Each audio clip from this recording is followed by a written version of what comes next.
जय महाराष्ट्र विद्यार्थी मित्रांनो, आपलं सहर्ष स्वागत आहे स्वराज्य करिअर अकॅडमी अंधारी, तालुका सिल्लोड, जिल्हा छत्रपती संभाजीनगर। बघा, हा जो व्हिडिओ असणार आहे चंद्रपूर जिल्ह्यातील विद्यार्थ्यांसाठी जे उमेदवार 100 मीटरचं त्यांनी दिनांक 11, 12, 13, 14 या दिवशी 100 मीटरसाठी चंद्रपूर या ठिकाणी गेले होते, मैदान चाचणी ज्यांची होती त्या विद्यार्थ्यांसाठी हा अत्यंत महत्त्वपूर्ण व्हिडिओ असणार आहे। बघा, दिनांक 22 फेब्रुवारीला या ठिकाणी डबल तुमची 100 मीटरची चाचणी होणार आहे, तरी आवर्जून आपण या ठिकाणी या चाचणीला उपस्थित राहायचे। जर तुम्हाला काही ऑब्जेक्शन असेल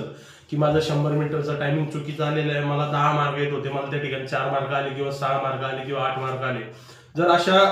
गोष्टीची तुम्हाला जर जाणीव असेल की माझे मार्क कमी पडले या गोष्टी, तर तुम्ही दिनांक 22 फेब्रुवारीला पुन्हा त्या ठिकाणी तुमची मैदानी चाचणी देण्यासाठी जाऊ शकताय, असं परिपत्रक तिथली जे पोलीस आयुक्त आहे त्यांनी काढलेले आहे। तर आपण आवर्जून चंद्रपूर जिल्ह्यातील ज्या ज्या उमेदवारांनी फॉर्म टाकलेले त्यांना हा व्हिडिओ पाठवा आणि अशाच नवीन माहितीसाठी आपल्या स्वराज्य करिअर अकॅडमीचे इंस्टाग्राम पेजला फॉलो करा।